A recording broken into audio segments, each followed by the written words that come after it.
많은 사람들을 혼란시키는 도를 전하고 있다 하면서 전염병 같은 자다, 나사렛 이단이다 라고 고소하고 있습니다. 여러분, 우리의 정체성입니다. 우리는 이단입니다. 나사렛 이단입니다. 사람들이 보기에 우리는 전염병 같은 존재입니다. 맞습니까? 그 말이 혐오스럽고 불편하고 맞지 않는 것 같은데, 어찌 보면 우리의 하는 모습은 그런 것 같습니다. 이 말씀을 가지고 4월에도 제가 말씀을 나눈 바 있습니다. 우리가 이렇게 사람들을 바라보고 있다. 우리 자신을 이러한 사람이라고 생각하기보다는 우리도 지금 바울을 고소하는 사람들처럼 다른 사람들을 이단이다, 그리고 전염병 같은 사람들이다 하며 굉장히 불편한 마음으로, 혐오스러운 마음으로 이야기했던 그런 시간들이 있습니다. 누군가를 향해서. 이 말을 하고 있는 사람의 모습, 그 마음이 어떠한 마음일까? 우리는 우리를 바라보면서 다른 사람들이 이렇게 이야기하는 것에 대해서 우리는 어떻게 반응하고 있을까? 두 가지 양자의 생각들을 다 생각해 보는 것이 의미가 있습니다. 우리는 과연 누구인가? 어떻게 반응해야 하는가? 우리가 다른 사람들을 바라볼 때 우리는 어떻게 말하고 행동해야 할까를 점검해 보는 좋은 본문입니다. 여러분, 추석 명절 다가옵니다. 아름답지 못한 것 같습니다. 작년보다는 조금 나아진 것 같긴 한데, 소식은 굉장히 어려움을 겪는 수많은 사람들, 특히 자영업자들, 없는 사람들에게는 더 고통스러운 그런 명절이 되지 않을까 하는 우려들, 그런 소문들, 소식들이 계속해서 전해지고 있습니다. 우리는 나는 아니면 좋겠다, 나는 저들과 같지 않아서 다행이다, 또는 은혜다, 이렇게 이야기하기 전에 그런 상황에 있는 사람들의 마음 얼마나 찢어지고 아프고 곤란하고 어려울까, 얼마나 힘들면 자신의 삶을 스스로 끊는 지경까지 이르는가, 그 마음을 깊이 생각하고 이것을 해결할 수 있는 방법이 무엇인가, 우리는 어떤 일을 할 수 있을까를 고민해 보는 게 그리스도인다운 모습, 생각들이 아니겠습니까?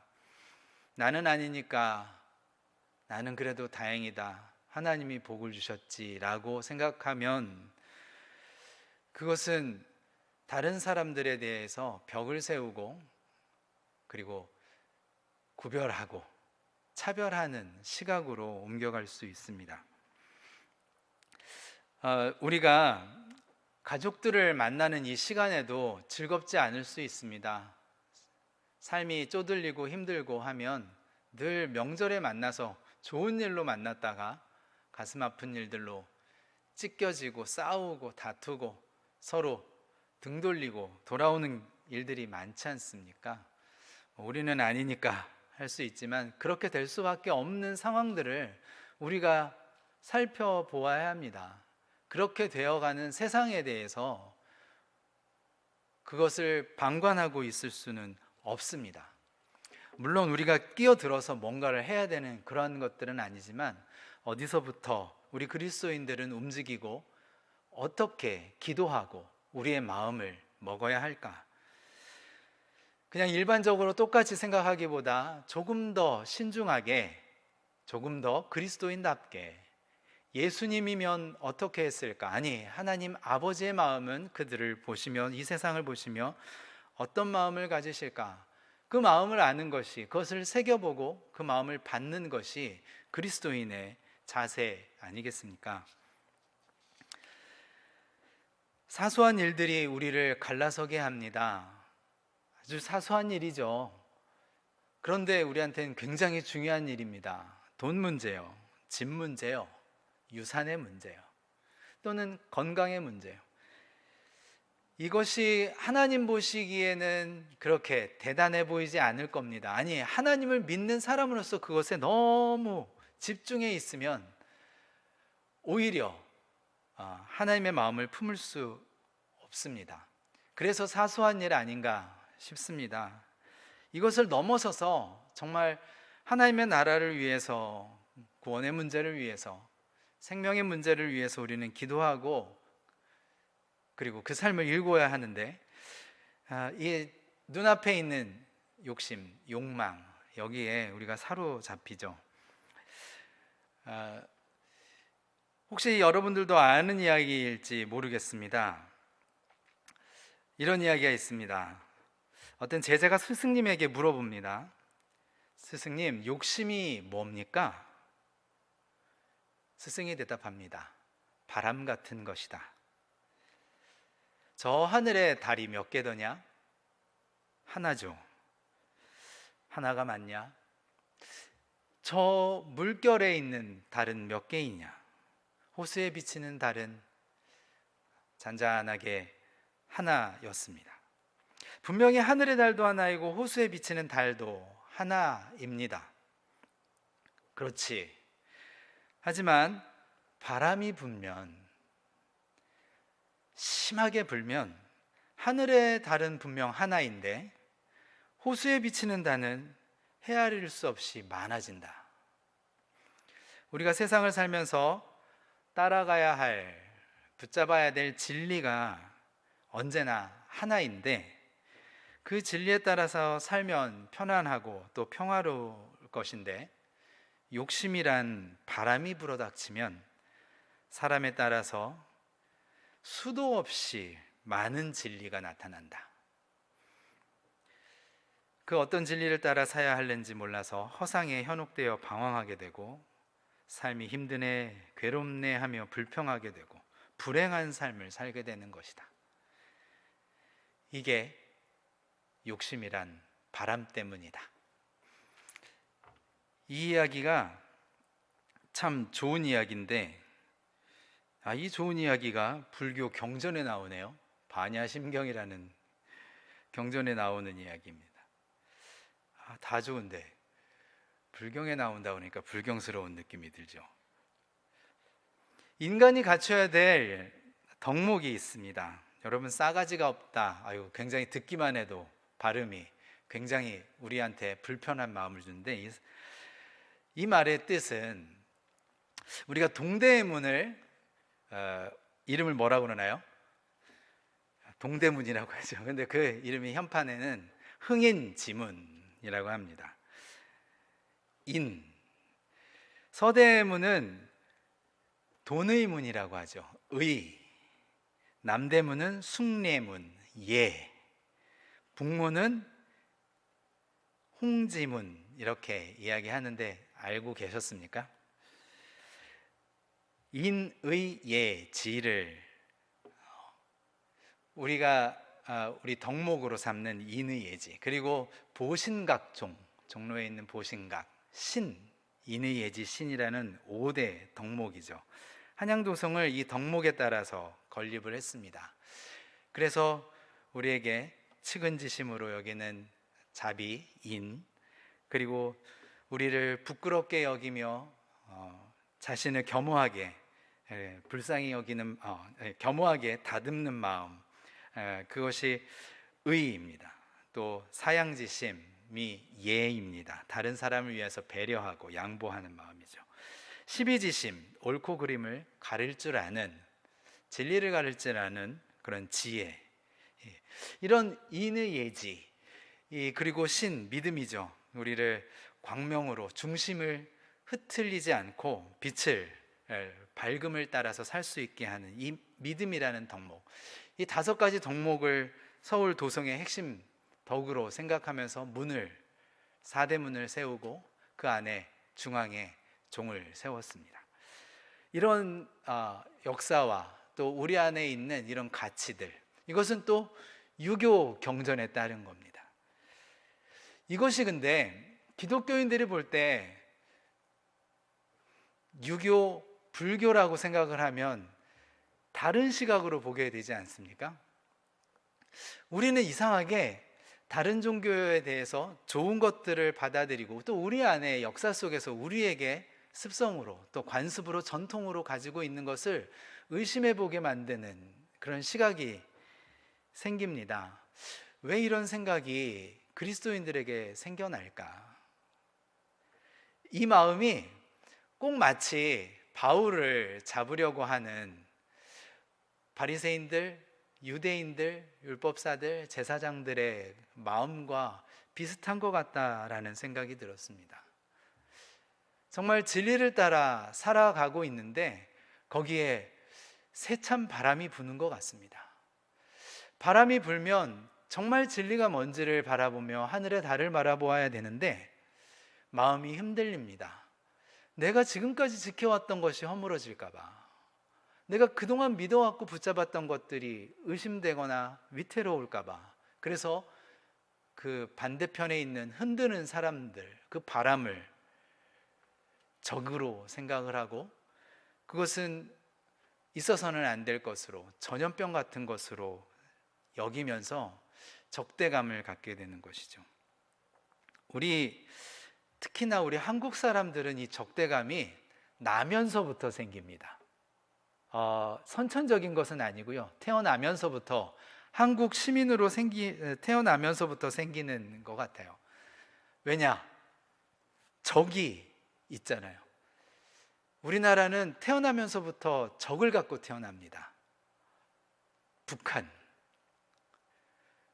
우리는 아직 화해하지 못한, 서로 전쟁이 아직 휴전 상태인, 끝나지 않은, 종전되지 않은 상황에서 시민으로, 국민으로 한국에 태어나죠. 그러면서 우리의 상대편에 있는 북을 같은 민족임에도 불구하고 적으로 인식하고 또 교육받고 그렇게 살아왔습니다.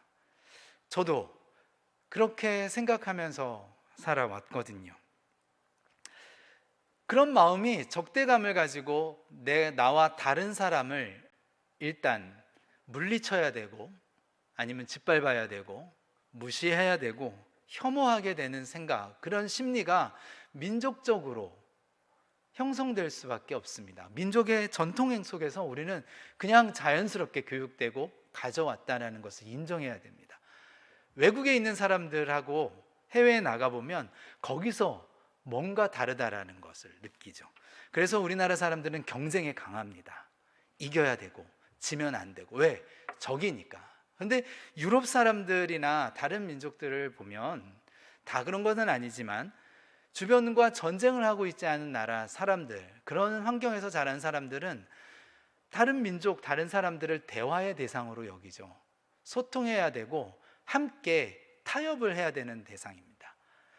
그래서 뭔가 다른 사람들에 대해서 싸워서 이기는 것이 아니라 어떻게 협상을 할까, 거래를 할까, 그 사람의 좋은 것, 내가 좋은 것을 잘 뽑아내고 그 속에서 다르고 또는 틀리고 잘못된 것은 가려내고 내게서도 그것은 구별해낼 수 있는 그런 좋은 대화와 소통의 관계가, 그것이 나면서부터 그것이 옳은 걸로 교육을 받게 되는 거죠. 그런 교육부터가 다르기 때문에 우리나라 사람이 갖고 있는 그 경쟁에 대한 의식, 세계적으로 탁월하면서도 다른 사람들과 대화하고 타협하고 협력하는 일에서는 굉장히 서투릅니다. 그래서 우리나라의 기독교 역시 이런 바탕에서, 민족적인 바탕에서 들어와서 적대감을 가지고 믿지 않는 사람을 바라보는 시각이 굳어져 왔던 것입니다. 타 종교 사람들과 대화하는 것 자체를 죄로 여기고 사단으로 여기고 할 수도 있겠습니다. 우리를 바라보는 사람들이 전염병이다, 이단이다, 나사렛 이단이라 하는 이야기를 들으면 우리는 몸서리치지 않겠습니까? 그런데 그런 똑같은 눈으로 다른 사람들을 바라봅니다. 혐오의 눈으로. 죄인이다. 구원받지 못한 사람들이다. 여러분, 그러한 사람들에게 어떤 시각을 가지라고 예수님은 보여주셨냐면, 그들을 위해서 내가 죽어야 한다라는 마음으로 성경을, 복음서를 적어 놓으시고 부활하시고 승천하신 분입니다. 그런데 우리는 제거해야 될 대상, 뭔가 바꾸고 뜯어 고치고 이겨내야 되는 경쟁 대상, 이렇게 바라보고 있는 것 아닙니까? 왜 우리는 이렇게 된 것일까요? 하나님을 바라보는 시각에 대해서 예수님은 바리새인들, 제사장들이 가르쳤던 것이 아니라, 하나님은 율법, 전능하신 분, 그래서 신적인 하나님, 왕, 권세자, 이런 개념으로부터 바꿔놓으시기 위해서 아버지라는 단어를 쓰셨습니다. 하나님은 아버지다. 내 아버지다. 우리의 아버지다. 그래서 적으로 생각하고 다른 민족들을 이겨나가고, 우리는 선민이기 때문에 선택받지 못한 이들은 우리가 정복해야 되고 그들과 싸워 이겨야 된다라는 그 시각이 있었던 유대인들, 이스라엘 사람들에게 그들을 끌어안고 이방을 품고 하나님 나라 백성으로 만들어야 되는 형제, 자매의 관계로 회복시켜 놓으셨던 겁니다. 그래서 바울은, 제자들은 이 예수님의 사랑으로 기꺼이 십자가를 지기 위해서 그들과 전쟁을 하거나 칼을 들거나 공격을 하거나 대적을 하거나 맞서서 이기려고 했던 것이 아니라, 기꺼이 진리를 외치다 내가 그들을 위하여 희생할지언정 그들과 싸우지 않겠다라는 평화의 마음, 사랑의 마음을 가졌고 그 일을 하다가 순교하였습니다. 우리는 이런 복음을 가지고 있는 예수를 따르는 예수쟁이들, 그리스도인들입니다. 나사렛 이단입니다. 나사렛 이단이면 어떻습니까? 그 이름이 어떠한 겁니까?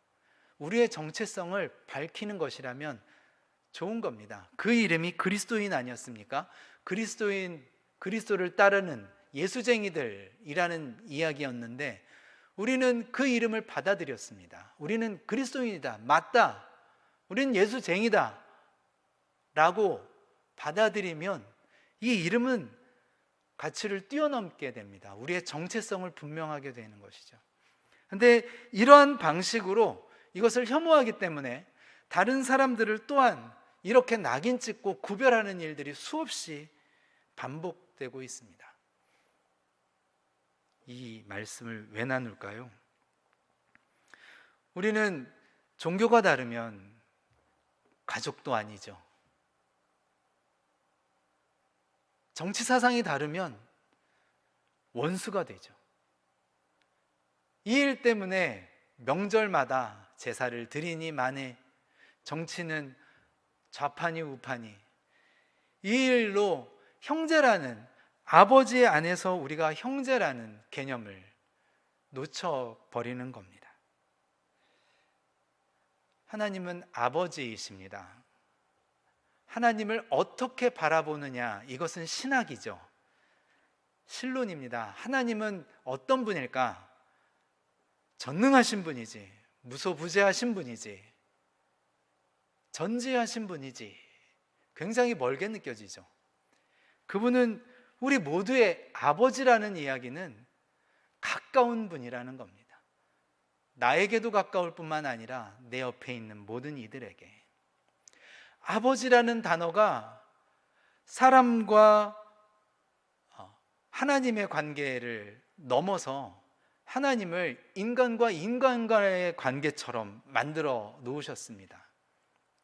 이 마음처럼 이제는 우리가 사람과 사람과의 관계, 이것을 뛰어넘어서 하나님이 보시는, 하나님이 아버지라고 여기시는 것은 이 모든 세상의 생명들의 아버지심을 예수님은 이야기하셨다는 것을 보아야 합니다. 하나님을 누구로 보느냐? 나의 아버지에서 우리의 아버지로 확장이 되는 것, 우리 인간의 아버지뿐만이 아니라 모든 생명의 아버지로 보는 것, 이렇게 마음이 확장이 되고 우리의 하나님을 바라보고 세상을 바라보는 눈이 달라져야 예수의 마음이 우리의 것이 될 수 있습니다. 예수님을 한 구석에 모셔놓고, 아니 가장 높은 곳에다, 가장 좋은 곳에다가 올려놓고 그분을 바라보면서 숭상하는 것은 기독교가 아닙니다. 이건 또한 또 다른 우상을 섬기는 종교이죠. 예수님이 내 삶에 파고들어서 내가 예수의 삶이 되는 것이 기독교입니다. 하나님이 이 땅에 파고들어서 사람이 되신 게 기독교거든요. 예수거든요.